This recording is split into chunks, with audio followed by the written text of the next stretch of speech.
तपाईँ गोर्खा जातिको निम्ति तपाईँहरूले हतियार उठाउनु भएको थियो र आजको यो अनुष्ठानमा तपाईँ आउनुभयो, कस्तो के अनुभव बताउनुहोस् त।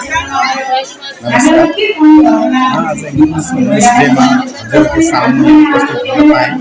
मलाई यहाँका दिदीबहिनीहरूले चाहेको यहाँ उहाँहरूको दिनको स्वीकार गरेर हामी नारी शक्तिको सशक्तिकरण गर्नको लागि हामीले जति जानेको ज्ञान बाँड्नको लागि उहाँको हजुरको सामने उपस्थित भएका छन् र यो कार्यक्रम साह्रै राम्रो भयो र यहाँका दिदीबहिनीहरू सबै भेला भएर आउने जेनेरेसन राम्रो बनाउनुहुन्छ भन्ने हामी आशा गर्दछौँ र नभएको नभएका चिजहरू दोष लाउनु सजिलो छ।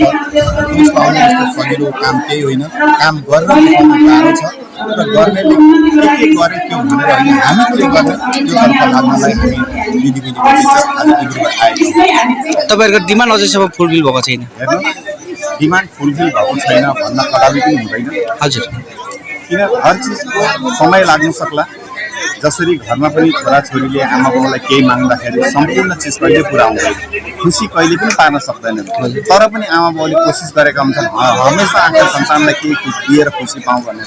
हाम्रो पनि सरकारले हामीलाई निश्चय पनि हामीले हाम्रा डिमान्ड चाहिँ राखेका छौँ, त्यो एउटा गरेर पुरा गर्नुहुन्छ भन्ने हामीलाई पुरा विश्वास छ।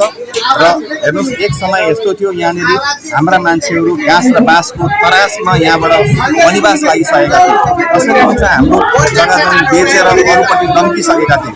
तर जब यो सङ्गठनको जन्म भयो, आस्थाको जन्म भयो, जब आस्थाको जन्म भएपछि आस्था र जसरी हामीले नदेखेको भगवान्लाई विश्वास गर्छौँ भने नभएका चिजहरूलाई पनि हामीले कुनै रूपमा हामीले विश्वास गर्नुपर्छ। त्यो जाति हौँ हामी र हामी आशा र भरोसा गर्ने जाति हौँ। निश्चय पनि यो सरकारले हामीलाई हाम्रो सम्पूर्ण माग पुरा गर्छ भन्ने हामी पुरा विश्वास गर्छौँ। गोर्खा अटोनोमस काउन्सिल तपाईँहरूको डिमान्ड पनि थियो?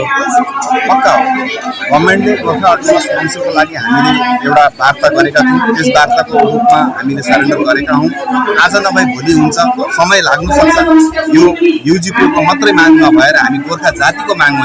यो केवल युजिपीले मागेको माग होइन, हाम्रा विभिन्न सङ्गठन छन् उहाँहरूको पनि के अरे यो गोर्खा अटोनोमस काउन्सिलको जुन डिमान्ड थियो, कसैले हतियार लिएर गरेर कसैले कलमले गरेका छन्, गर्नेले गरिरहेका छन्। समयलाई पर्खिन सिक्नुहोस् र सक्नुपर्छ। अनुभव थिएन।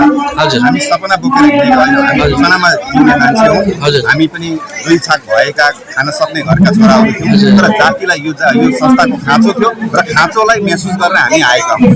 तपाईँहरूले जुन चाहिँ अस्त्र तपाईँहरूले सिलिन्डर गर्नुभयो र तपाईँहरूको सरकारी पक्षसँग धेरै वार्तालाप पनि भयो होला, तपाईँहरूले मुद्दाहरू के राख्नुभयो त्यो समयमा? हाम्रो मुख्य माग नै गोर्खा अटोनोमस काउन्सिल हो र गभर्मेन्टले भन्नुभएको तपाईँलाई अटोनोमस काउन्सिल नदिएर हामीले गोर्खा एडमिनिस्ट्रेटिभ काउन्सिल दिन्छौँ भनेर हामीलाई बाचा गर्नुभएको थियो र हामी त्यो बाचामाथि भरोसा गरेर हामी कायम गरिरहेका छौँ।